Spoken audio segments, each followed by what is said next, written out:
The anime begins with Touka Mimori, who is a pathetic, disgusting loser for not eating his meal. He pleads and apologizes repeatedly, but his mother pays him no attention and leads him to the mercy of his stepfather's feet. He suddenly wakes up on a bus, as Sogo Ayaka, the class president, tells Shogo Oyamata to give back her novel. He makes fun of her reading preferences, surprised that she's actually into romance novels despite leading people to believe otherwise. She asks him if there's a problem with her choices, and he belittles her, saying he could never read something like that because his brain cells will evaporate. While the scuffle is going on, Takao Hijiri notices that Takao Itsuki, her younger sister, is lost in the mountain scenery outside, but she tells her to pay more attention to what's happening on the bus. Ayaka tells Oyamata to give back her novel, since he isn't interested in it, but he's reluctant to grant her wish. He asks for her social media handle in return for the novel, but she declined his request. The bus was taking the class on their field trip, and while the banter between the president and Oyamata was going on, Touka considered stepping in. Still, he realized he would be too insignificant to do anything effective. He decides to remain indifferent. Just like the Takao sisters and their class teacher, Ayaka asks Oyamata to give back her novel once again, but he insists that she must share her social media handle with him before she can get back her novel. Ayaka remains persistent when Touka suddenly gets up, telling Oyamata to give back her novel. While Oyamata was surprised that Touka stood up for Ayaka, Touka was even more surprised to see himself standing because he didn't know when his body moved on impulse. Oyamata recognizes him, but wonders what gave him the guts to tell him what to do.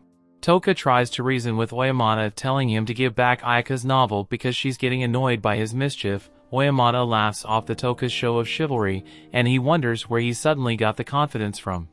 Takuto Kurihara, one of the class elites, tells Oyamata to return Ayaka's novel, but Oyamata, for some support in putting Touka in his place, Takuto tells him he has no interest in such frivolities, and Oyamata is jealous of Takuto's cool aura. Takuto tells him he can ignore Touka, but he must give back Ayaka's novel because it doesn't sit right with him. Asagi Senjo commends Takuto for stepping up for Ayaka, as Oyamata hands over the novel to her.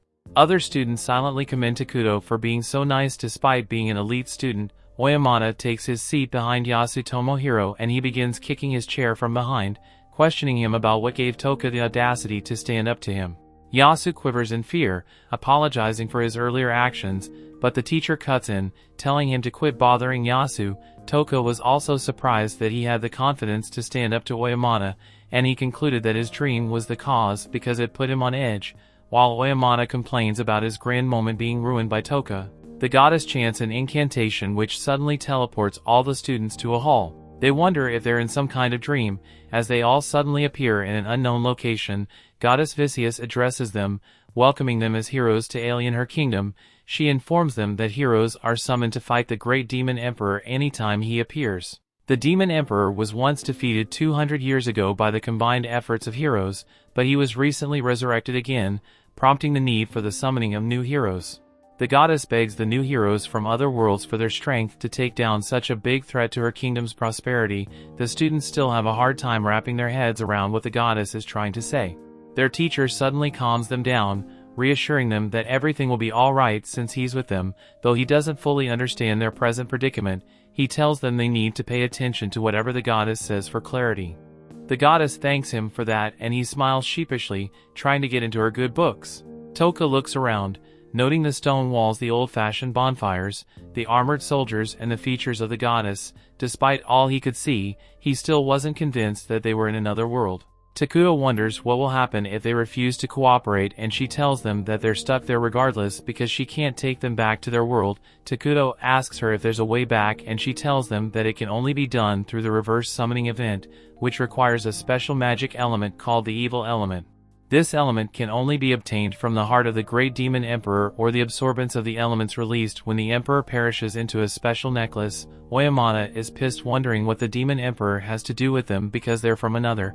The goddess gets on her knees, begging them to act as heroes and become the messiah of everyone in her kingdom. Ayaka explains to the goddess that they can't be as much help even if she considers them their messiah, because they're just humans. The goddess tells them they have power as no other humans have, and Touka suddenly feels a strange tingling sensation. She explains that the powers were bestowed upon them as she summoned them to her world, but Oyamata doesn't believe her, and he tells her to stop playing pranks on them. The goddess orders her guard to release a demon wolf on a prisoner, which it wastes no time devouring. She then takes out the wolf using a fireball spell, which surprises everyone. The students are now convinced that they're in an entirely different world than the one they're used to. The goddess asks them to approach a crystal ball individually so their skills can be revealed to them. Each student approaches the ball and their magic powers are appraised, but when Oyamata approaches the ball and places his hand on it, it gives off a bright red color, which surprises the mages. Oyamata is so impressed with his skills shown off by the crystal that he decides to accept his inevitable role as the messiah of the new world. Takuto walks up to the crystal ball to measure his magic abilities, but the crystal ball gets so overloaded that it breaks. The goddess praises him for being an S-rank hero and Oyamata runs over to her, wondering what rank he's in. She informs him that he is an A-rank hero, and he's disappointed that he couldn't outclass Takuto. Ayaka steps up to test her magic skills, and she also breaks the crystal ball, earning the S-rank. Hijiri follows suit, breaking the crystal and also earning the S-rank qualification. The goddess is amazed at the luck she had in just one summoning ritual, because getting an S-rank hero is very rare, but she managed to get 3 at once. Touka steps up to test his abilities, but the crystal ball only gives off a dull purple color, which makes the goddess conclude that he's insignificant. She ignores him and calls up the next person to detect their magic ability, and Touka walks away dejectedly because he's still treated like a background character, even in a different world. He decides to accept that as his reality because he won't be getting any special treatment. Yasu steps up to measure his magic, and the goddess is impressed because he's giving off the same aura as the Dark Hero, who is one of the strongest heroes in the past. The goddess shows the heroes how to check their stats, and Touka decides to look at his stats. He's disappointed in how average his stats are, but he notices that he has the inherent skill of abnormal state endowment. The goddess explains that the inherent skill is unique to each individual, but Oyamata is fed up with her yapping and he tells her to quit explaining. His teacher tries to put him in order, but Oyamata tells the teacher he has no right to talk to an A rank like that because he's just a D rank hero. The goddess informs them that they're about to perform an important ritual, and she calls Touka up, but he's not enthusiastic about it. The guards force him forward as the goddess explains that the lowest ranks in the past have a way of hindering the higher-ranking heroes. This heroes decided that such heroes should be disposed of, and since Touka was the lowest in that group, that was his fate. The goddess doesn't want to dispose of Touka in front of his classmates, so she decides to give him a chance to redeem himself. She tells him that he'll be sent to some ruins using the magic circle, and that if he manages to back up he will be given the free will to live peacefully in Alien. Touka wondered if he was being sent to a dangerous place, and the goddess tells him the place is very dangerous because criminals and corrupted heroes have been sent to the ruins in the past. He decides to tell her about his inherent skill, which is the abnormal state endowment skill, hoping it will help him out of his predicament.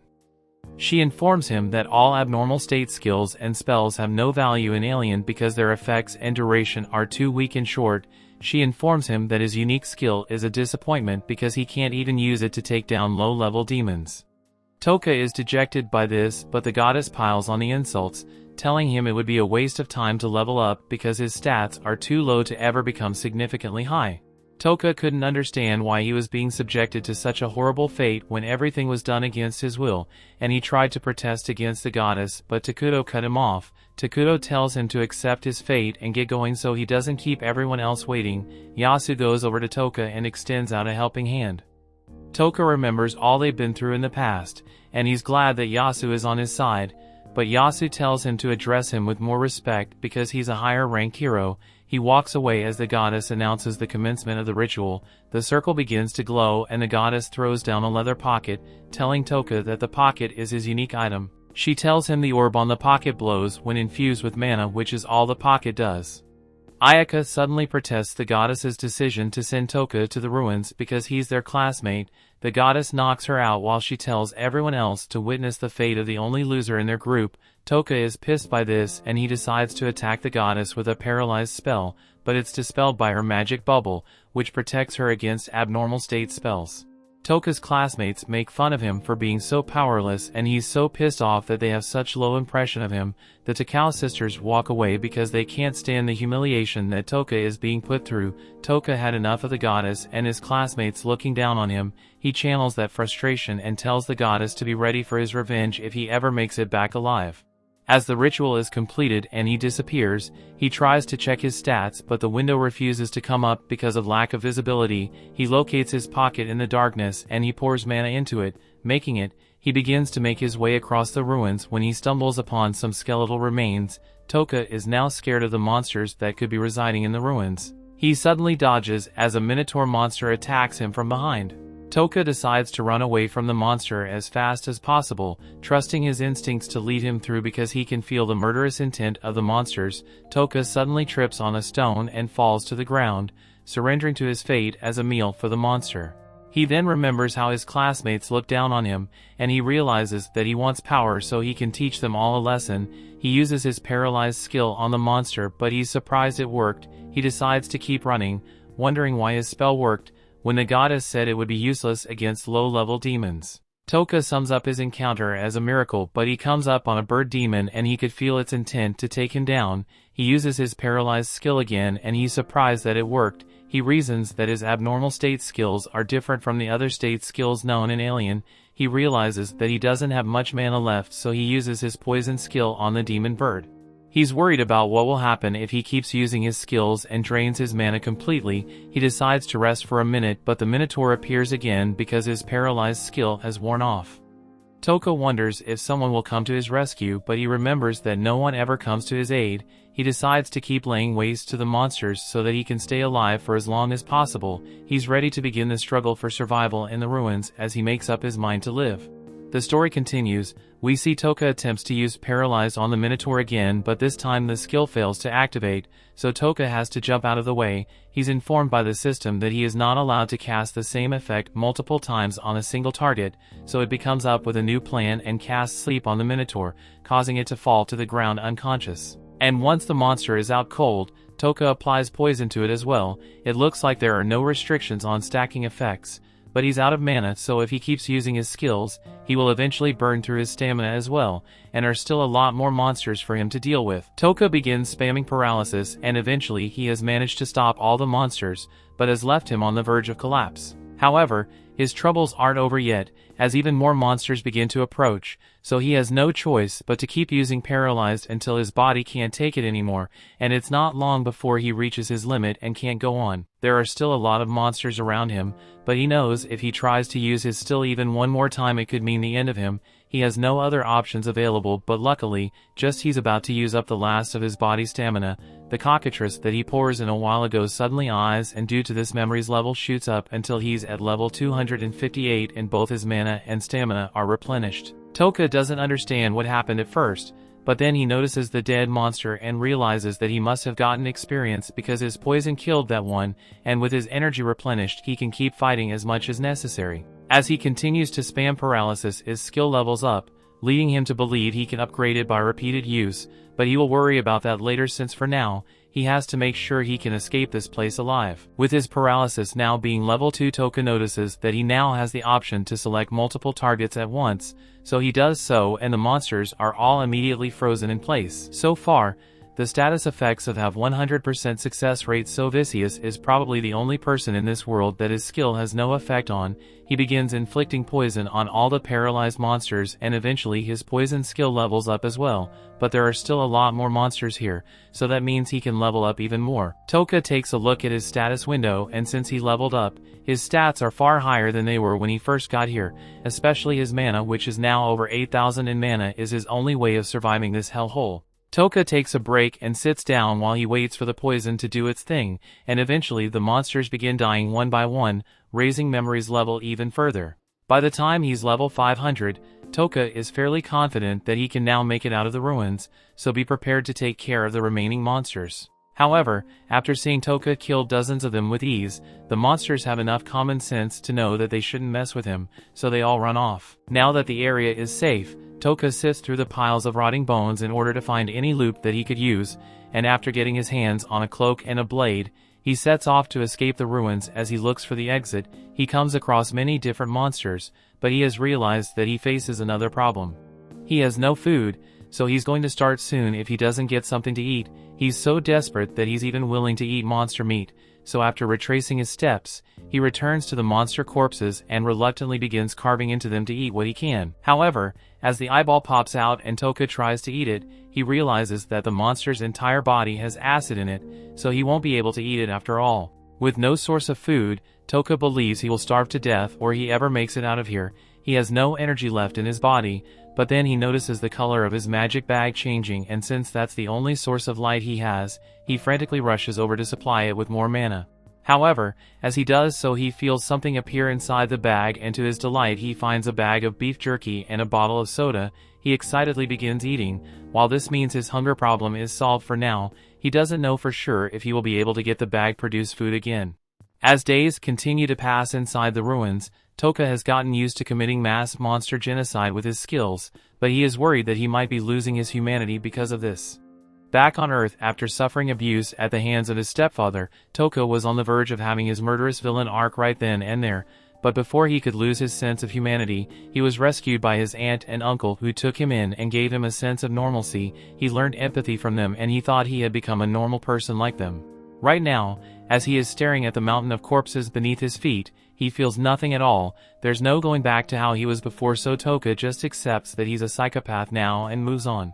As he goes, he comes across another action of the ruins with the floating eyeball monster, but Touka just takes it out with his poison. As he moves forward, he comes across a door with a magic lock, and upon opening it he finds a small room with two skeletons inside. He assumed they must have been people that were disposed of by Vicious as well, but they weren't fortunate enough to make it out alive. He searches through the things and finds a pouch full of gems, so while he feels bad about stealing from the dead, the gems could be valuable and he could use them once he gets out of here, so he no longer feels bad about it.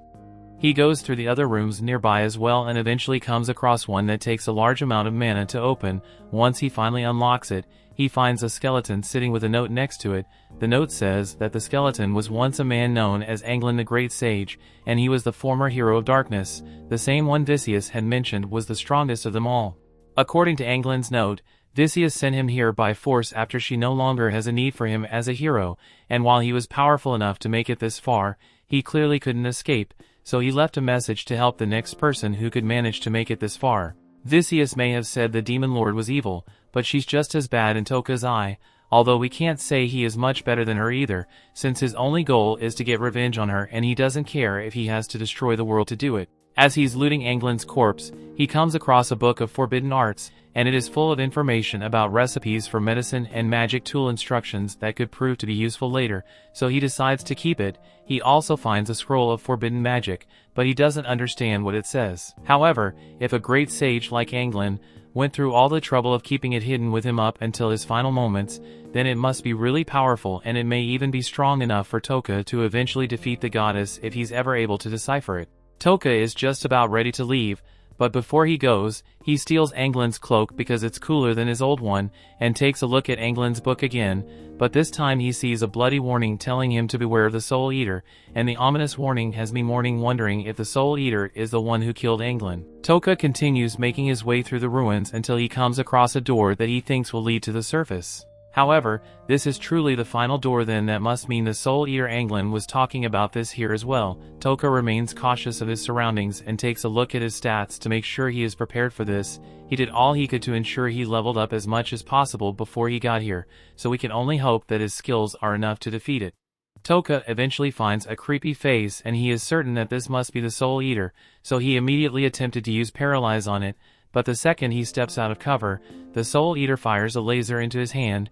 This is the first time anything has managed to stop him from using his skill, and Touka has to kill it, since the only way out is to use the gem on his forehead. To activate his skill, he needs to say it out loud and be within a certain distance, but none of that matters if the Soul Eater can attack him before he finishes casting the spell. While Touka is still thinking about what to do, the Soul Eater breaks out of the wall to go after him, so he really has no choice but to fight now. Meanwhile, outside the ruins, a girl is trying to escape from her pursuers and decides to hide nearby, not knowing their fierce battle is taking place inside. As the Soul Eater slowly approaches Touka, he wonders why it hasn't fired its lasers at him yet, but he soon finds out why as the Soul Eater spits up some purple gum which takes the form of humans. These are the souls of the people the Soul Eater has killed, and they are being forced to attack Touka, so if he's forced to paralyze them. However, he can't bring himself to use poison because they are still human. Even if they become gross globs of paste, The Soul Eater enjoys watching as Touka struggles because he can't attack the souls for moral reasons, and he can't attack the Soul Eater either because it would react too fast. Touka begins breaking down and crying a lot because he says he doesn't want to hurt other people, and he's losing aura by the minute with his constant crying, but as the Soul Eater is reveling in Touka's tears, he reveals that it was all an act as he paralyzes the Soul Eater. He knew he could never land a successful paralyze on the Soul Eater unless he managed to get it to lower its guard, so if he pretended to be in the middle of a mental crisis just so the Soul Eater wouldn't suspect anything, and now that the Soul Eater is paralyzed, Touka doesn't really care what happens to the souls if he kills the Soul Eater, and even though he spent so much time trying to become a harmless law-abiding citizen, all he cares about are facts. Those soul puppets were trying to kill him so they could be babies. All he cares, he's still going to poison them anyway. The Soul Eater struggles to move out of frustration that it lost to Touka, and this lets Touka know that powerful monsters can try to overcome his paralysis, but it does additional damage to their bodies. That's interesting at all, but he doesn't want to waste any more time here. So he casts poison on the Soul Eater and destroys it once and for all. Upon doing so, the souls that the Soul Eater consumed are released, and they all appear in front of Touka to thank him for freeing them. They've been rooting for him as he tried to survive the ruins, and none of them really mind the fact that he looted their bodies either. Touka is then approached by Anglin, and he has only one thing to say. He wants Touka to take down the goddess and avenge them all. The souls of the dead pass on after that, and while Touka normally wouldn't accept a request without some sort of compensation, he was already planning on taking her down anyway, and now that the final monster has been defeated, Touka can open the door and begin his quest for revenge on the surface.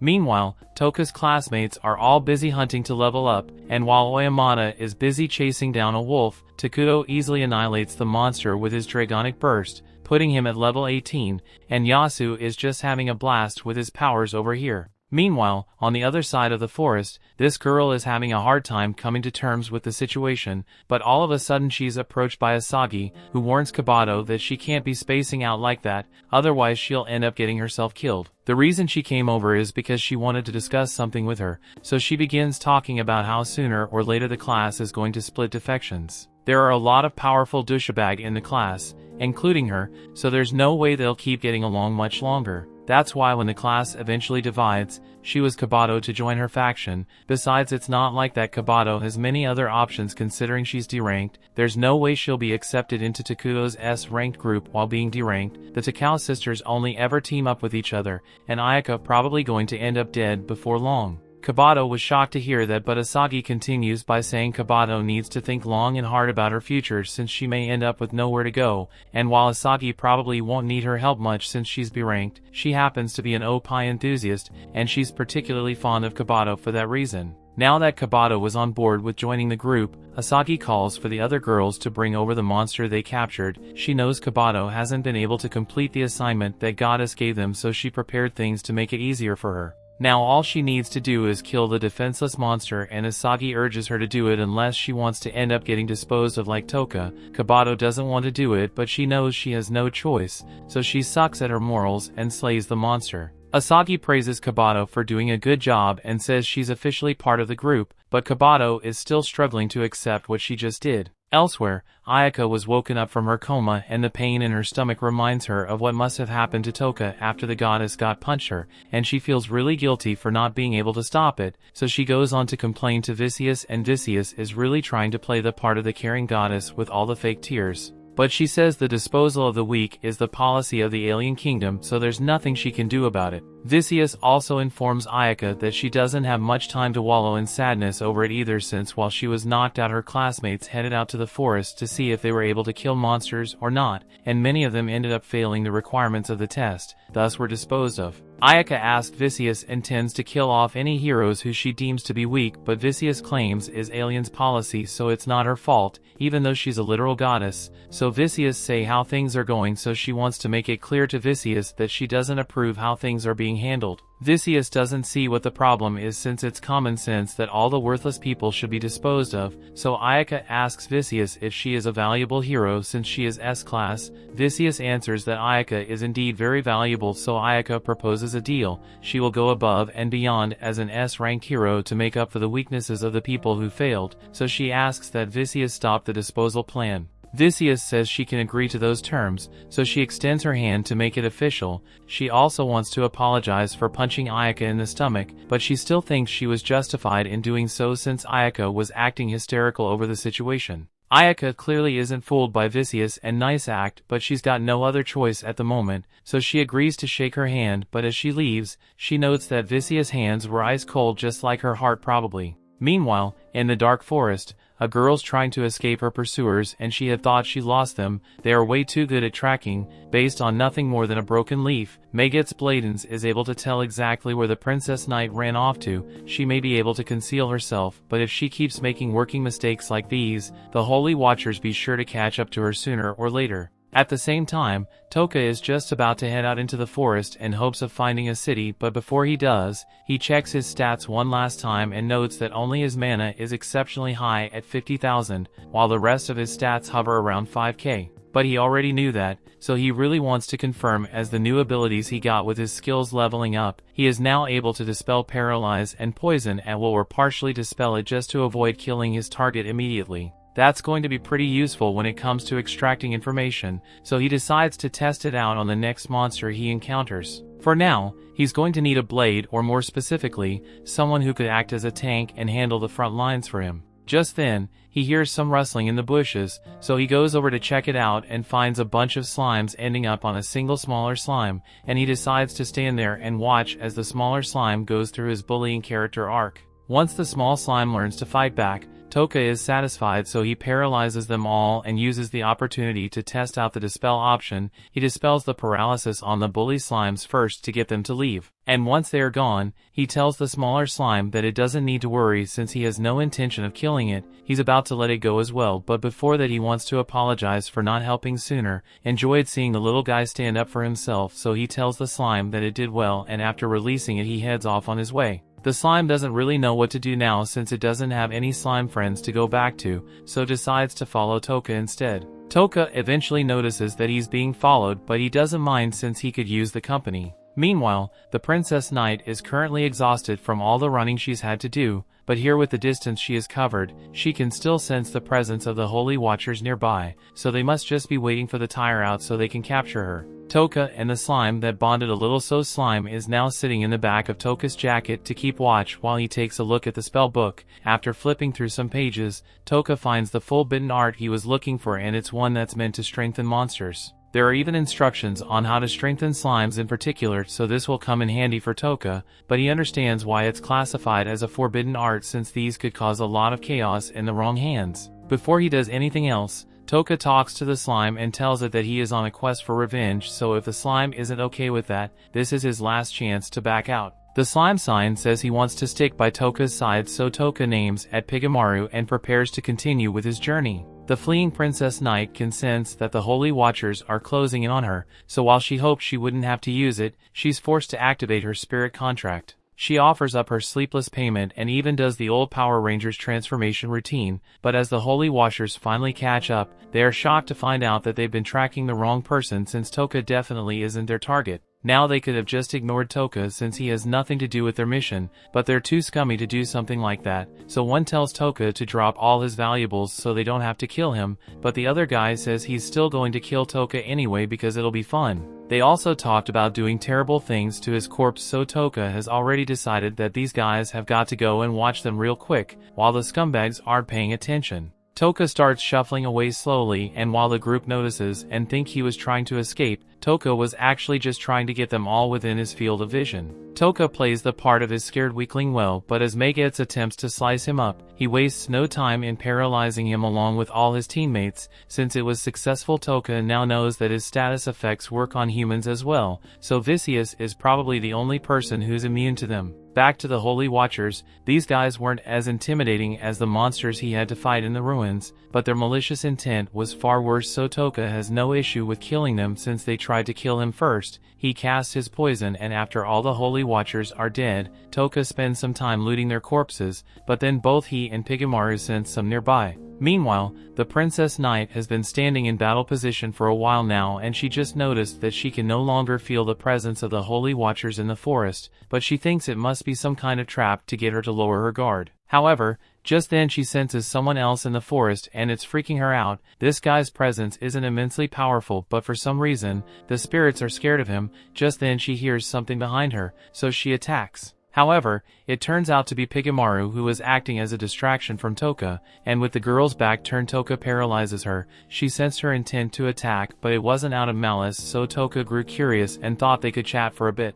Although he doesn't let her move as a precaution, she asks him what he wants from her, so Touka explains that he's not from around here and needs help learning about the area, so he was hoping she could make herself useful. Before that, she asked about the other 4 guys that were in the forest, so Touka tells her that he killed them. The girl was shocked, so Touka asks if it's a problem that he killed them, but she says she is just surprised that Touka was able to defeat the Holy Watchers on his own. She can sense that Touka isn't lying to her, probably thinning stone of her abilities, so she agrees to answer any questions Touka and may have for her in return for saving her life from the Holy Watchers. Touka can tell that this girl isn't a bad person, so he trusts her a little more now, but there are still some things that he would rather keep to himself though, and the same goes for the girl, so they both agree not to pry into each other's personal matters. As the timer for paralysis counts down, Touka asks a lot of questions and learns that this place isn't even alien. He's currently in a place called the Kingdom of Ulza, so the goddess disposed of him in someone else's kingdom.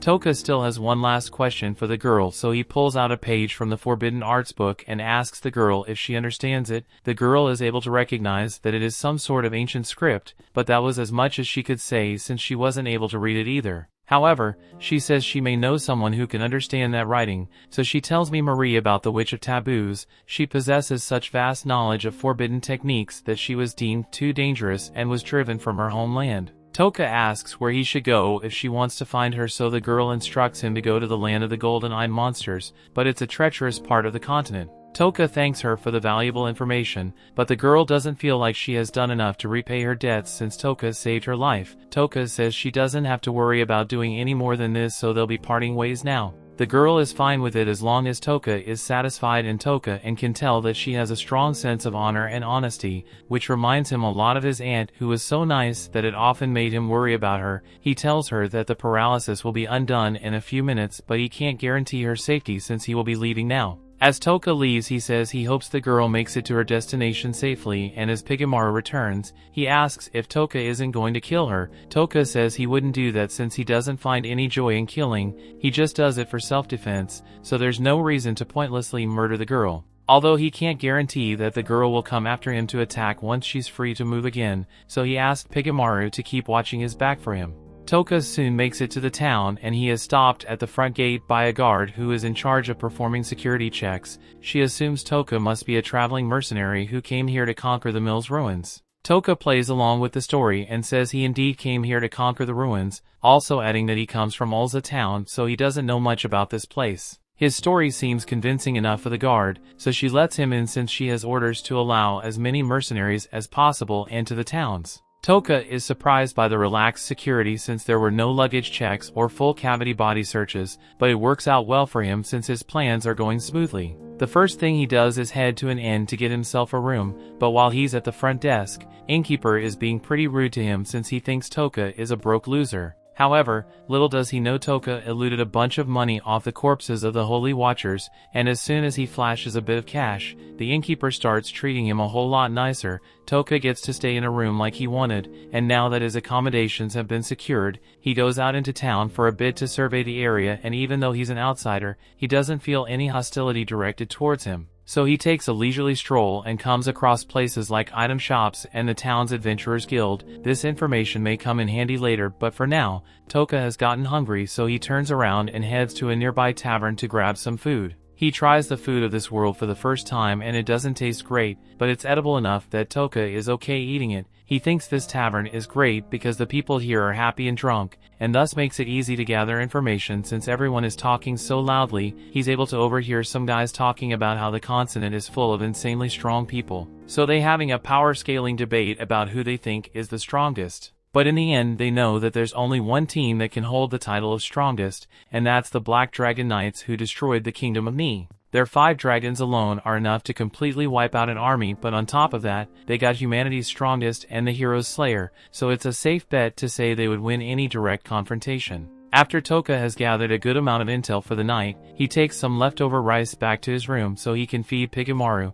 and while Pigamaru is eating, he goes over his plans for the future. For now, his top priority is finding someone who knows how to read the language in the scroll of forbidden magic, and the only person who would be able to do that is the Witch of Taboos. Another priority of his is to make the monster strengthening solution so he can improve the abilities of Pigamaru. But now that he's thinking about it, the nobleman of this town has been gathering mercenaries to conquer the mill's ruins, and one of the ingredients needed for the strengthening solution are the bones of the skeleton soldier, and skeleton soldiers just so happen to be found in the mill's dungeon, so Touka makes plans to head there tomorrow. The next day, all the mercenaries in town gather towards the Marquis Cred Hercley has to say. Cred tells them that a new floor within the ruins has been uncovered, so he is tasting them all with exploring set floor, and as a reward he promises that whosoever manages to acquire the Dragon Eye Chalice that is within the ruins will receive a prize of 300 gold pieces. Is also willing to pay good price for any other treasures that are brought back, and the mercenaries are free to use whatever monster parts they find as they see fit. Touka is glad because that means he will be allowed to keep the skeleton bones from the ruins once he acquires them. Now that everyone is clear on the terms, they all line up to begin registration, but while Touka is waiting in line, he never sees a commotion going on at the other end of the line. There's this random guy constantly yapping about how one girl in line is really pretty. In fact, she's so pretty that he could swear if she was a princess, or maybe even a princess knight of the destroyed kingdom of Ni, and who wasn't bounty on her head perhaps. We see what happened was that a couple years back this guy tried asking the princess knight out on date, but she said no. And from that day onwards, he had burned her face, voice, and chest into his toka so he could get his revenge someday, and she went to great lengths to ensure her face was covered, so the man has to have some degenerate skill if he was able to recognize her just from her opai. Anyway, to prove that he is right about her identity, he reaches over to pull off her cloak and show the crowd her face, but as he does so, he is shocked to find out that the girl's face isn't the same as that of Princess Sarah's Ashrain, and the girl now states that her name is Miss Belucas. He never misidentifies Opai, so he knows that she must be Ashrain, but he has no way of proving it, so he swears to get his revenge on Mist as well as every beautiful woman that has made him look like a fool. A little while later, Touka is planning on going shopping for some supplies to use during the mission, but as he is walking, the girl approaches him to ask if he's here to explore the dungeon as well. Touka recognizes her and feels sympathetic that she has to deal with so many people trying to reveal her identity, but she says it's not that much of a problem since she disguised her face ahead of time. Still, Touka suggests she be careful about guys like that, because even if he doesn't know her real identity for now, he seems like he's petty enough to try attacking her, just because she made him look like a fool in front of everyone. But that said, Touka tells her that he has a request he would like to make, so he explains that he has no idea about the value of the items in this town, so he would like her to help him negotiate so that he doesn't get swindled. And of course, he isn't asking her to do this for free, as he promises to compensate her for her assistance if she accepts. She decides to accept his offer since she's pretty much broke right now, so that two shake hands and she introduces herself to him as her alias, Mist, while Touka introduces himself under the name Hattie. The two of them proceed to go shopping together, and since Mist went and negotiated for him, she ultimately saves Touka's around 3 silver coins worth and deals, so he gives that to her as her compensation. She's surprised to receive this much money just for shopping with him, but Touka believes is a fair reward for the help she offered him, so she accepts the payment and is about to leave, but as she attempts to walk away, she ends up collapsing to the ground. Touka asked her if she is alright and she says she's okay, but she hasn't been able to sleep well for the past few days, so she's a little tired. She then turns and leaves, so Touka leaves things as they are and decides to head to the ruins to begin hunting for skeletons. Within the ruins, as Touka descending the stairs, he hears some mercenaries scream as they run past him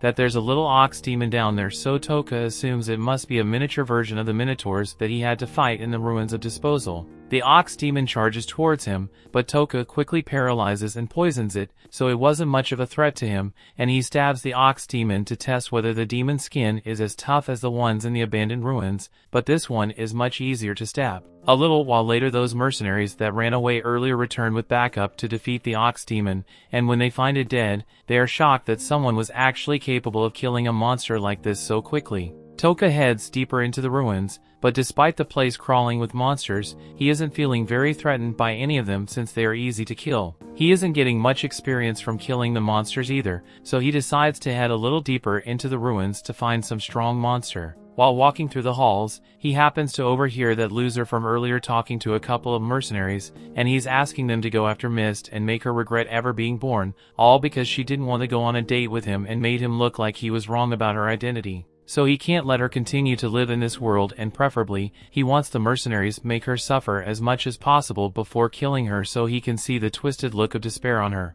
At first, the mercenaries thought it was messed up to go this far just because someone ignored him, but money is money, so they agreed to do it and start talking about how they will torture her. Touka overhears all of this, and since he is sure these guys are irredeemable scumbags at this point, and he's not about to let them get away with their plans to kill Mist, so he steps out to confront them. As soon as they see him, they all threaten to kill Touka, but Touka just raises his hand and paralyzes them all. He then inflicts poison on them, and it feels oddly satisfying to eliminate scumbags when he gets the chance. After the scumbags are dead, Touka continues his venture into the ruins, but before he heads to the next level, he decides to take a little break. 3 hours later, Touka wakes up from his nap and thanks Pigamaru for being a lookout in case any monster showed up. He exits the room to head to the next floor, but before he can do that, he runs into a team of mercenaries and they tell them to be careful since there's a lot of strange stuff happening in these ruins. People have been coming across a lot of monster corpses, but it's not clear what killed the monsters since there are no clear signs of attack. It pretty much looks like the monsters fell over dead in the middle of the ruins. As the leader of the Saber Tigers party, Lily Adamantine values the lives of her teammates more than anything else, so while she would normally continue with the ruins exploration, she has made the decision to back out and head back to the surface. She even offers to let Touka come with her, but Touka says she wants to continue with the ruins exploration, so Lily and the rest of her team wishes him good luck with that. Touka knows all the unexplained deaths are because of him, but it works out well in his favor since if people believe there's something strange going on in the ruins, that means fewer mercenaries will show up in the ruins. Touka heads down deeper until he finally arrives at the room where the Dragonite Chalice is located, and there's a giant gargoyle statue right beside it, but it's totally harmless, so there's no need to worry about it. Yet, Touka isn't stupid, so he casts Paralyzed and Poison on the statue, and sure enough, it turns out to be a monster and it soon ends up dying. Touka has now officially obtained the Dragon Chalice, and soon after he acquires it, Mist shows up and is disappointed that she didn't manage to get here first. Touka doesn't really care about the chalice, so he says Mist can have it if she wants. She can't believe Touka would give her something worth 300 gold coins, so she asks what she wants in return, but Touka honestly doesn't need anything from her. Mist said she can't accept something so valuable for free, but Touka says she should just hurry up and take it, and she should probably get some proper sleep soon, otherwise she will end up collapsing. She still doesn't feel right accepting this, so Touka tells her that he never cared about the cup in the first place. What he's really after is located further down in the ruins, so Mist offers to act as his guard while he's down there. Right now, the only thing she can think to offer him is her skill with her sword, and she promises not to be hindrance, so Touka agrees under few conditions. The first condition is that neither of them asks too many questions about each other's personal lives, and he won't necessarily be returning to the surface within a day, so if Mist wants to return by herself, Touka won't be responsible for her safety. Mist agrees to the terms, so they head down to the next floor, and Mist shows Touka just how useful she can be as she cuts down a giant flower monsters. Touka is impressed, but there's something he would like to ask her about. He has noticed that some monsters have golden eyes while others don't, so he was wondering what the difference is between them. Mist explains that monsters with golden eyes are said to contain experience, so they are the perfect prey for monsters, the heroes of another world, to level up. She has no idea that Touka is one of said heroes, so she was on to explain that heroes gain no experience from killing humans, so experience for them is something that is unique to monsters, and in regards to monsters without golden eyes, they are just regular monsters and can even form friendly relationships with humans under the right circumstances. According to legends, the Demon King radiates a powerful energy known as Demon Essence, and monsters which are affected by this essence become incredibly violent and how their eyes turn gold. Before they go any further, Touka suggests they take a break so Mist can get some sleep, but she says she doesn't need any sleep since she's meant to be guarding Touka, but he eventually convinces her to lie down, and once she does, he casts sleep on her so she can get some proper rest. Meanwhile, the Black Dragon Knights have just come across the site where the Holy Watchers were killed, and their leader, Civic Gartland, is excited to face the person who's strong enough to take out the Holy Watchers so easily. After a few hours, Touka's sleep effect wears off, so Mist's disguise returns as she wakes up as she has no idea how she fell asleep since her pack should still be in effect. She looks around for Touka and to her relief, it looks like he was sleeping the entire time so he couldn't have seen her true identity. However, Touka is just pretending to sleep so she doesn't become paranoid, and once he pretends to wake up they continue their journey further into the dungeon. They soon arrive at another room, and while it looks like it's empty, Touka hears an unsettling sound, so he warns Mist back away from the door, and moments later, a Skeleton King emerges. Touka can tell if the Skeleton King is much stronger than any other monster they faced till now, but Mist believes they should be able to slay if they target the silver part on its chin. That's a pretty obvious weak spot, but the Skeleton King is still a formidable monster. It is so strong that it would take all the members of the Saber Tiger Party to defeat it. The Skeleton King seems to think Mist is the biggest threat here, so she's likely going to get targeted first. She needs to get ready to defend herself, so she tells Touka that she's about to use her trump card, but she would like it to remain a secret for as long as possible, so she asked him to keep it between them. Mist also apologizes in advance because if the monster exceeds her expectations and she may not be able to defend Touka as she promised earlier. Touka agrees that the Skeleton King is strong and fighting it would probably be rather troublesome, so he decides to use his ability and paralyze the monster. Mist is shocked on the monster freezes in place, and even more so when Touka poisons it and defeats the monster in world record time. Now that it has been defeated, Touka begins collecting the bones from the Skeleton King and confirms that these are the ones the recipe requires. He says they can head back to the surface now, but he can tell that Mist has dozens of questions to ask him, so he says he will give her some answers as long as the questions are too invasive. Just then, Pigamaru gets Touka's attention and tells him that there's something interesting over by the skeleton, so Touka goes to take a look and he indeed finds something interesting. It's a magic cloth with an egg wrapped inside it, and while he has no idea what to do with it, he decides to take it with him regardless. Meanwhile, Touka's classmates are all running away in fear after encountering a group of skeleton soldiers,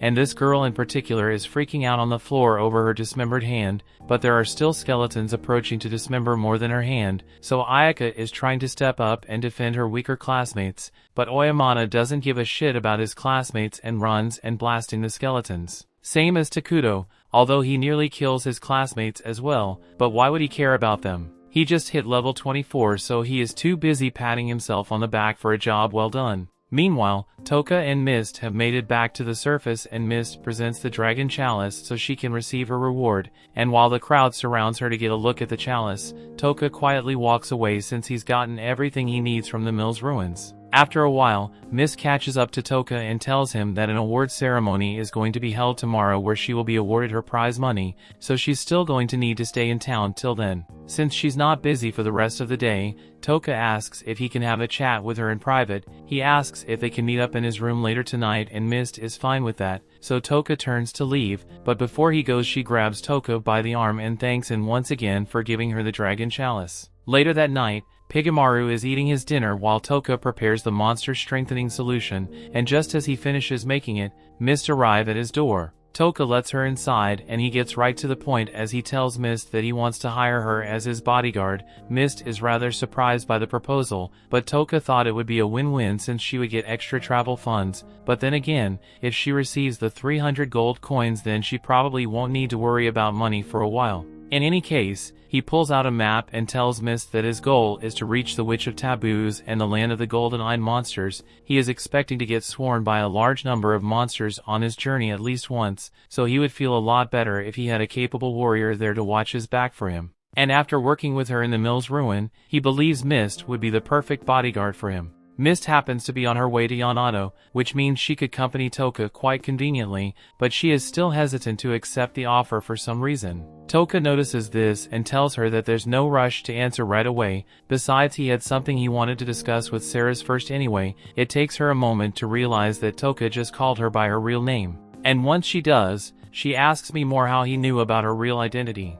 Touka reveals that he was the one who put her to sleep back in the dungeon, and as such, he saw her real face. It's clear that she was hesitating to accept his offer because she was worried about how difficult it would be to keep her identity secret from him while traveling together, which is probably the reason she refused to sleep while working with Touka earlier. He assures her that he has no intention of selling her out for any reason, so she doesn't have to worry about him betraying her. Ceres reveals that she uses the power of spirits to conceal her identity, but in exchange, she has to forego her desire to sleep. That's why she returns to normal when she goes to sleep, and it's also the reason why the Holy Watchers were chasing her back in the forest, since they managed to spot her while she was asleep and didn't have her disguise. She begins to undo her disguise as she tells Touka that she's grateful for him killing the Holy Watchers, since she has a lot less to worry about now. Touka asks if the fact that she removed her disguise around him means that she trusts him now, and Ceres confirms that she believes he's a trustworthy person. She officially agrees to act as Touka's bodyguard, and the two shake hands to mark their new partnership. Touka reaches into his bag and pulls out a blue gem to give to Ceres as her payment, but Ceres is stunned as he hands it to her because this thing is an authentic blue dragon gem.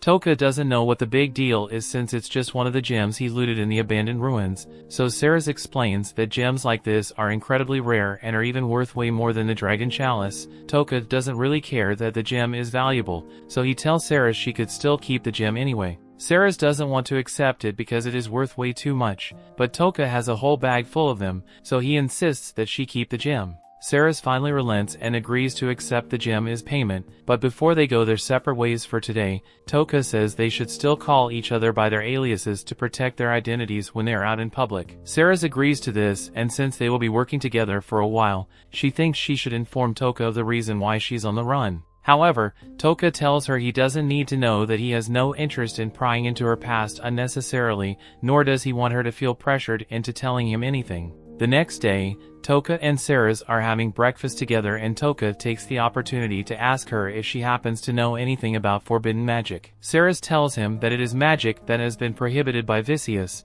but they are generally understood to be specific ancient spells. The only reason the spells are forbidden is because Vicious said so, and the people don't like questioning her. If Vicious went through the trouble to personally outlaw the forbidden spells, then it is very likely that she did so because the spells could be dangerous to her. Unfortunately, Ceres doesn't have any more information on the forbidden spells, but Touka says she's giving him a good amount of info, so he's thankful. After breakfast, Ceres says she needs to go to the awards ceremony so she can get her prize, so she will meet back up with me more in the afternoon, and after going their separate ways, Touka decides to head into the forest and test out that monster strengthening potion he made. Meanwhile, at the reception for Ceres, an illusionist was hired to make sure the dragon chalice was the real thing, and this wouldn't be an issue normally, but Ceres has a bad feeling about this since she's using illusion magic to hide her identity. Hours go by and Ceres still hasn't returned like she had said she would, so Touka is starting to get rather worried. Meanwhile, Vicious is having a meeting with Ayaka over the recent ruin expedition to the ruins that the class took, and Ayaka asks if Vicious can take care of Sakura since she got her hand cut off. Vicious agrees to heal the girl, but she makes it clear that she's only doing it because Sakura is B rank, otherwise if she were something like D rank, then health insurance wouldn't be available for her. By the way, Vicious asks Ayaka if she is considered join Takuto team, but Ayaka can't imagine herself getting along with Takuto when he cares so little about the lives around him. Vicious calls Ayaka's decision selfish, so Ayaka starts trying to explain herself, but Vicious tells her she's obligated to justify herself. Although she wants to know if Ayaka is still committed to saving this world since she isn't putting in as much effort as an S-rank adventurer should. Ayaka asserts that she's fulfilling her duties as an S-rank in her own way, so Vicious agrees to let her do as she pleases, but she also says that Ayaka will be tasked with taking care of those who couldn't pass the trials. Vicious ones are train them, but Ayaka against the idea, since the original deal was that she would fight on behalf of the weak ones. Vicious claims that a royal decree ordered her to dispose of all heroes who aren't capable of fighting, so Vicious wants Sober to train them so they can learn to kill monsters, and of course, if Sober refuses, Vicious will immediately dispose of her weak classmates, so Ayaka doesn't really have much of a choice here. She's forced to agree to Vicious' terms, and as she is leaving, Vicious points out that if any of her classmates become a hindrance to her, she may have to deal with them herself, but of course it's not like she wants to get rid of them or anything. Back to Touka, more time has passed and Sarah still isn't back yet, so either she ditched him or something happened to her, and considering how honest she's been thus far, the only possibility is that she got abducted. She has no reason to even want to lie to Touka in the first place because we gain nothing from doing so. As Touka is on his way to go looking for Sarah's, he hears two guys talking about how Sarah's identity was revealed during the banquet, and she was forced to flee into the forest to escape, but Mills is organizing a hunting party to go after her, and this hunting party consists of the Black Dragon Knights. As the knights chased after Sarah's, she attempts to transform using her spirit regalia, but her spirit of light got disoriented with her disguise was destroyed, so she won't be able to transform for now and has to fight in base form. She manages to take out a couple of the lower-ranked knights, but it was really difficult for her, so she fears what might happen if one of the higher-ranking members were to attack her now. Just then, she notices an arrow being fired at her from behind, but she can tell that it is just a distraction, so she quickly rushes to face her real opponent, the Dragon Knight's vice-captain. He is a much tougher foe than the rest of them, so she struggles to defend herself, and she unfortunately loses her footing, so the vice-captain disarms her as she falls to the ground and gets on top of her. He is about to do unspeakable things, but before he actually does anything, Touka arrives and paralyzes him. Sarah is shocked to see Touka here, but she knows she's safe now, so she climbs out from under the vice-captain and Touka gives him a non-lethal dose of poison for good measure. Sarah asks me more why he came looking for her, but before their conversation goes any further, Touka puts the vice-captain into sleep so he can't overhear them. Sarah warns Touka that if he stays with her then he will be pursued by the Black Dragon Knights as well, so she's willing to return the gem he gave her and nullify their contract so that she doesn't cause him any trouble. Touka tells her that won't be necessary because for one he has a lot of those gems, so the money isn't an issue for him, but more importantly, he isn't going to find another bodyguard home he can trust like Sarah's, so he's going to stick with her. And right now, he needs Sarah's to take off her clothes.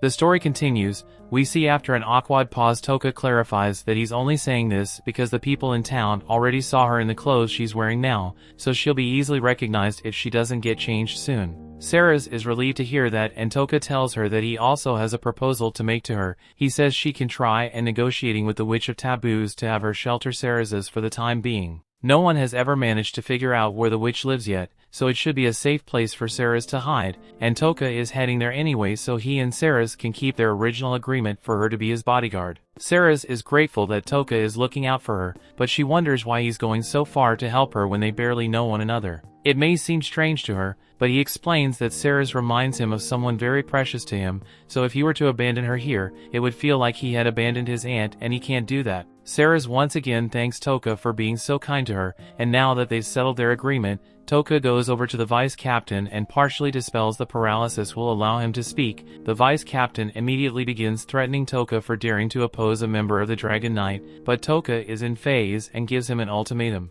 He can tell him what the Dragon Knights are planning, and if he does, Touka will show mercy to him. Otherwise, he's going to die slow and painful death. The man tries to act cool and confident, but he ultimately agrees to tell Touka and Sarah's what they want to know. What before he can spill the beans, his brains get spilled all over the floor by a sword from the sky. Touka and Sarah's turn around to get a look at the attacker, and to his horror, not only is the attacker out of range, but it's actually Sivit.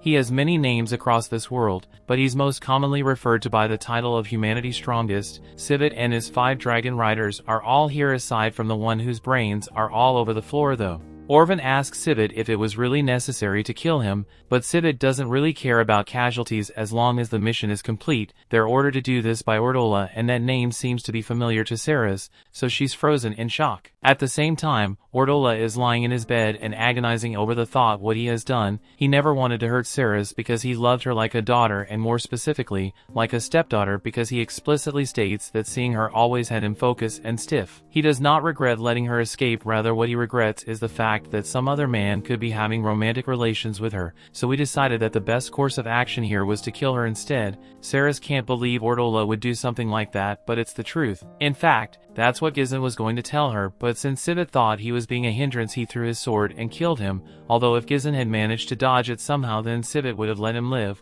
but even if Gizan had been paralyzed by Touka there was no way he could have dodged an attack like that. The Dragon Rider asks what they should do with Sarah's now, and according to the orders Ordola gave him, he wants Sarah's to be killed and her dead body to be brought back to him and intact, at which point necrophilia is on the table for him. Sarah still can't believe that Ordola would order something like this, but Sivit tells her that he's willing to give her the chance to earn her life back. He's obsessed with finding strong opponents, so if Sarah's can be him in a duel and then he will let her go free. He's been here to test out the famous spirit regalia of hers, which is why he was so motivated to catch up to her, but right now, he's a lot more interested in Touka more than in Sarah's. Touka is sweating bullets because he's at risk of being killed at any moment, and Sivit and his team are all still slightly out of range for his ability, so his options for counterattack are limited. But human of this dire situation, Touka still has a smile on his face as he takes a gamble. He asks Sivit if he can talk with him as he slowly makes his way forward, but Sivit asks him to identify himself first. Touka introduces himself under the name Hattie, but Sivit can immediately tell that it's a fake name, and if Touka has a reason to want to hide his name, then there must be some kind of story behind it. The Dragon Riders don't understand why Sivit is even listening to a random boy in the first place, but Sivit finds it interesting that Touka shows no fear despite being fronted by the strongest party on the continent. In fact, Sivit can tell that Touka looks like he is preparing to attack or something, and almost no one ever even considers attacking Sivit, so he knows Touka must be at least a bit special. Touka asks Sivit if it is true that he is currently searching for a worthy opponent to give him a battle he will be satisfied with, and Sivit confirms this to be true, but if that's the case, Touka asks why Sivit doesn't go after some more obviously strong people. For example, the goddess Vicious and the heroes. Sivit explains that he has a non-aggression pact with Vicious, so he can't fight her, but he still has hope in the heroes who had been summoned by Vicious, since he had heard the story of how heroes start out weak, but over time build up an incredible amount of strength, so he's patiently waiting for the day when one of them becomes strong enough to challenge him. It would be great if they have power necessary to kill him too, since Sivit has been bored with life recently, with how he is always the best at everything. Out of courtesy for Touka, Sivit even offers to kill Sarah's painlessly and have her head delivered to the current princess of Ni. Sarah is asked why he would need to do that, so Sivit informs her that her escape led to all I am becoming hostile to this kingdom, and recently, they even invaded because the goddess demanded that Sarah's be handed over to her, but Emperor Ordola refused. At this point that Touka speaks up and makes an interesting proposal to Sivit. He says that if Sivit is truly looking for an opponent that is capable of killing him, then Touka can become that opponent for him. Earlier Sivit mentioned that he has high hopes that the summoned heroes will become strong enough to defeat him, so Touka reveals that he is in fact one of these summoned heroes. Sivit is able to detect whether someone is lying or not, so he can tell that Touka is telling the truth. He asks what he's doing all the way out here if he's a hero, so Touka says that he holds a very unique position among his fellow heroes, so he was allowed to act independently by Vicious herself. Now this technically isn't a lie, since Touka is the only E rank, so he definitely is in a unique position, and Vicious did say that he will be allowed to do whatever he wants if he manages to survive the abandoned ruins, so that was basically her giving permission for him to act independently. Since everything Touka said is technically true, Sivit lie detection leads him to believe that Touka must be a truly promising hero for Vicious to give him special treatment, and that gets him excited, so he asks Touka to state his proposal. Touka says he would like to defer their fight, meaning he wants Sivit to spare him until he can grow strong enough to give him the fight he has been dreaming of. Sivit is amused, so he asks Touka how he intends to do that, and Touka informs him of his intentions to go to the land of the golden-eyed monsters to train, but he will definitely return to Vicious sooner or later, so Sivit won't have to worry about Touka going and hiding. Everything he has said so far is convinced Sivit, so Sivit agrees to spare Touka's life so he can grow strong enough to be a worthy opponent. He tells Touka that he can leave without having to worry about being attacked. However, he still intends to kill Sarah's, so Touka speaks up again and tells Sivit that he needs Sarah's in order to get through the land of golden-eyed monsters, so Sivit laughs and agrees to won't harm Sarah's either, and he won't let any of the subordinates touch her either until his duel with Touka is over.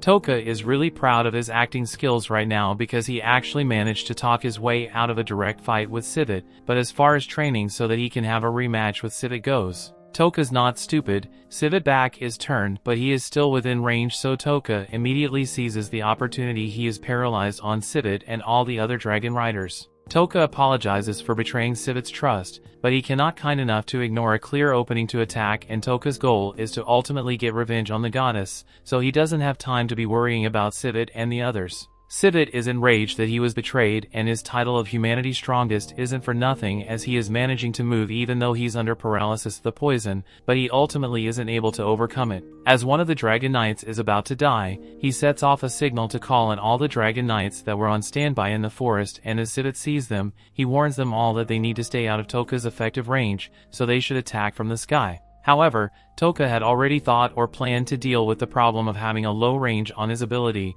which is why after giving Pigamaru the monster strengthening potion, he's now able to link with him. He has a couple downsides since it takes a long time to get into this state and it burns through his MP, but once complete, he can use his slime tendrils to greatly extend the effective range of his paralyzed skill and knocks the Dragon Knights to the ground. Using his skills so much earned Touka a couple of new skills, he just a few out on some of the knights, of which he learns that Berser is a skill that causes someone to have violent urges and Darkness is a skill that dulls one's senses and sends them into a world of pitch black. Before long, all the remaining Dragon Knights have been killed and the only one left alive is Civet, who is still trying to fight off the effects, but he too dies shortly thereafter. Following this, Touka thanks Ceres for staying by his side and guarded him while he was fighting the Dragon Knights, but she tells him not to mention it because it is the least she could do as his bodyguard. However, there's another threat Ceres wants to warn Touka of. She tells him about someone called the Hero Slayer, who's an aggressive man who could have potentially rivaled Civet, but as it so happens Touka already off-screened the Hero Slayer, so there aren't really any more immediate threats to them. Meanwhile, back with the other heroes, Ayaka is getting a little worried since she hasn't awakened a special skill yet, but all of a sudden, a purple-haired girl arrives and tells them all that Vicious is busy, so she will be taking over as the training instructor. Oyamata gets in her face and asks why they should listen to her in the first place, but the girl almost instantly knocks him out, so she has proven that she's strong enough to be in charge and tells everyone to get ready because they are heading back to the capital. On Touka end, he has just finished telling Ceres about his backstory and how he wishes to get revenge on the goddess for what she did to him, and Ceres is willing to help him in any way she can. Touka has already risked his life on multiple occasions to save her, so as long as she's able to be of use to him, she will be his side.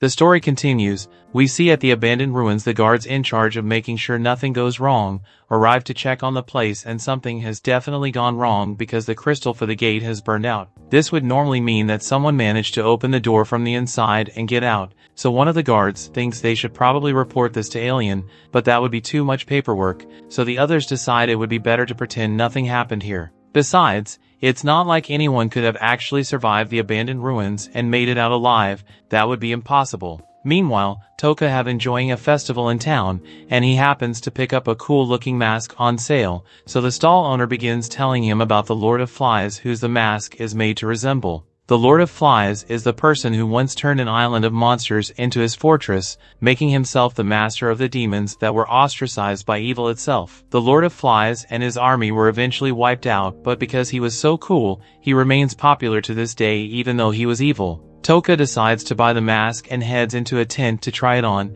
He is not exactly an upstanding hero, so a mask resembling a demon would be much more fitting for him. He once again swears to himself that he will make Vicious pay for what she did to him, and his determination shouldn't be underestimated because he's literally got nothing better to do. Over in the Magnar Kingdom, the news of the downfall of the 5 dragons has reached the Holy Alliance, and the King of Magnar finds it quite hard to believe that the man hailed as humanity's strongest warrior was defeated overnight. The King of Ulza tells him that he personally identified the corpses of the Dragon Riders, so there is no doubt that they are all dead. The King of Magnar asks if the Goddess of Alien has any information on the matter, so Vicious informs him that the Dragon Riders were apparently chasing after Ceres where they met their demise, and while they don't know where Ceres was headed after the fight, they did find evidence of some of Ceres' torn clothes and a lot of her blood. Judging from the amount, they believe it might be possible that she was confronted with the Black Dragon Knights and killed them all, but was gravely wounded in the process and already dead somewhere else. The Black Knights were humanity's best hope against the Great Demon Empire, so losing them is a huge blow to the strength of the Holy Alliance, so the heroes from another world are even more valuable than they were before. The Emperor of Miridia Swordset thinks it's funny how every time great evil comes, Alien always seems to benefit in some way. Vicious keeps her polite tone and asks Miridia Swordset what he's trying to insinuate with his statement, but Miridia Swordset is serious. Every time something bad happens, they are forced to rely on Alien and its heroes, so it's pretty convenient for Vicious. Vicious says they are all equally affected by the Dark Lord's essence, so she's on the same side as them, but she's being very passive-aggressive towards Miridia Swordset, so he decides to stop talking before things go too far.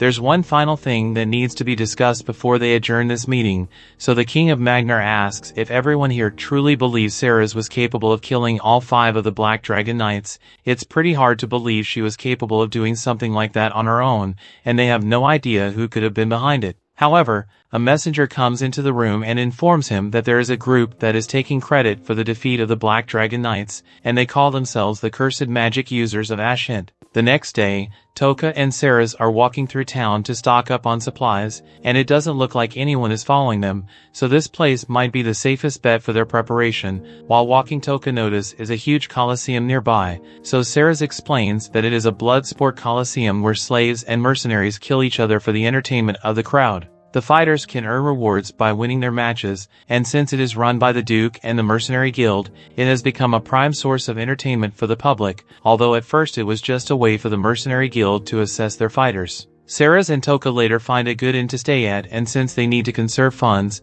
Ceres suggests that she and Touka should share a room. Touka asks if she is really okay with that since Touka is a man and stuff might happen, but while she's embarrassed, she says she doesn't mind, so Touka gets one room for both of them. After that, they head to the bar so they can get something to eat, and the place is pretty packed, so Touka is able to overhear a conversation about the death of the Black Dragon Knights. From what he hears, it looks like people think Ceres died at the hands of the Dragon Knights, but then the Dragon Knights were taken out by someone else. A group called the Ashent is taking credit for killing the Dragon Knights with their cursed magic, and Ceres has heard about them before, so she tells Touka that the group apparently worships the god of curses. Just then, the Ashent walked into the bar and they are really enjoying all the clout they got from stealing credit for what Touka did.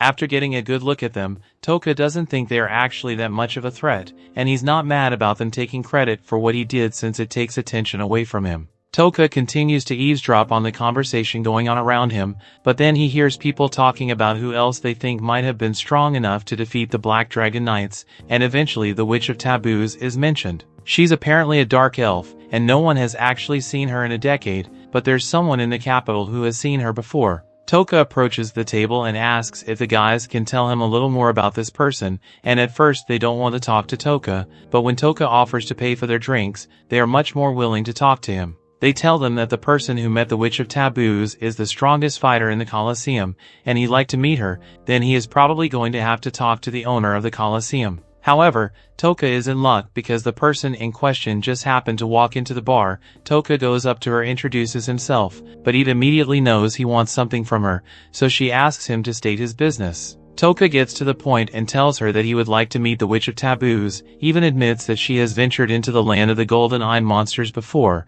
but she denies ever having met the witch, but thanks to Sarah's spirits, she's able to tell that Eve is lying when she says never met the witch before. Eve asks Touka why he wants to see the Witch of Taboos, so Touka says he is just going out of curiosity, so Eve advises him to stay out of the land of the golden eye monsters since, to be frank, he doesn't think Touka is strong enough to survive up to 3 days there. She tells Touka that should value his life a little more, but it's a bit hypocritical coming from her, since she routinely risks her life on stage. Later, Touka is informed by Ceres that Eve was lying, so they can guarantee that she actually knows of the whereabouts of the witch. As he returns to his hotel room, Touka realizes that he forgot to bring some food back for Pigamaru to eat, so he decides to pull out a snack he had with him when he first arrived in this world. He also gives some to Ceres, and she has never had anything like it before, but as soon as she puts it in her mouth, she's delighted by the wonderful taste. She asks him if it is a common snack from his world, and Touka says it is, but he unfortunately can't make any more of it. For now,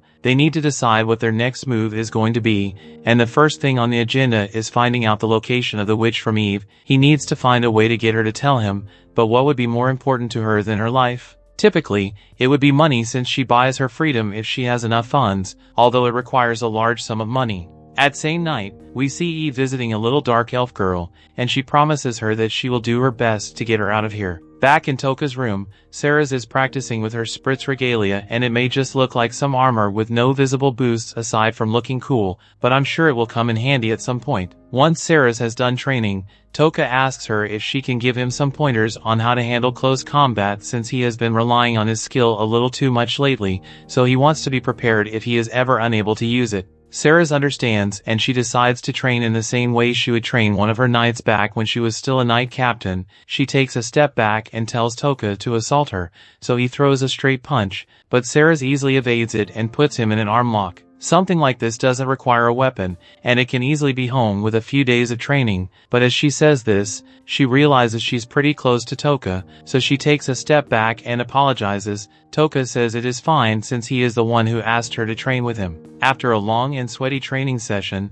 Touka is taking a bath, and Ceres is engaging in some degenerate activity with Touka's shirt. She realizes what she's doing is messed up, even if she does have feelings for Touka, and luckily it looks like no one was around to see her, except Touka, who is standing behind her this entire time. He says he noticed that his clothes were missing, so he came to look for them, and Ceres apologizes, saying that she thought it would be a good idea to wash his clothes with hers. Later that night, Ceres is asleep and Touka appraises her for how kind she is. She's diligently trying to become a sword that can protect him, and she is suppressing all kinds of down bad emotions to fulfill her role to him, so he should be grateful to her. Ceres wakes up and notices that Touka is still up, so he tells her he is just having a bit of trouble sleeping, and Ceres has a good remedy for that, so she gets out of bed and searches through her bag to retrieve some herbs. One of them helps with sleep, but the other has the opposite effect and leaves you excited and full of bedroom vigor. Of course, she doesn't intend to use it with Touka though, since he's going to be taking herbs. Touka pulls out of the soup cube from his bag and uses it to make 2 cups of soup for himself and Ceres. Touka asks Ceres to have a taste before they add the herbs, and she's amazed by how good it tastes and how all that flavor was packed into a single tiny cube. Now that she has tried it, she's going to add the sleep herb too. However, she accidentally spilled a lot more in there than she intended to. The second one has a regular amount of sleep herb in, and Ceres offers to drink the overdose cups since it was her mistake in the first place. As she and Touka drink it, they feel surprisingly refreshed, but they should be feeling sleepy, so Ceres goes to check which bauble she used, and it turns out she mixed up the excitement herbs and the sleep herbs. She sincerely apologizes to Touka, but he says it's fine, he will just read his book to keep himself busy. Ceres asked him if there are any special services she can offer him since she is sure he is stiff as a board right now, but while Touka is certainly feeling tempted, he asks her to just get some sleep. Ceres is surprised by how resistant Touka is to temptations, but it's not like he doesn't want to, but his revenge takes priority over all else, so until he has made vicious pay, he won't be able to focus his attention on other things. In a way, it's like a curse that stops him from being happy until his goal has been achieved.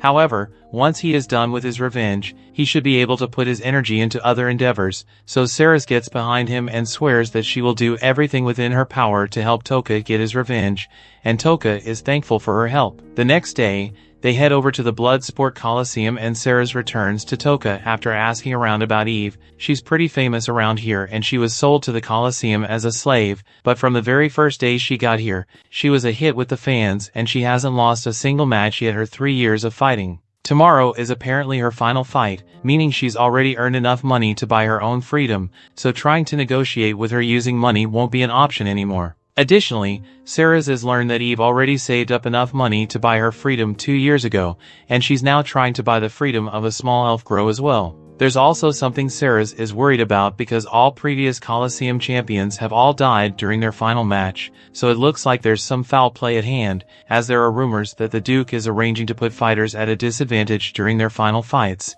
but Touka smiles because this may be just what they need to get Eve to trust them. That brings the episode to an end. Thanks for watching.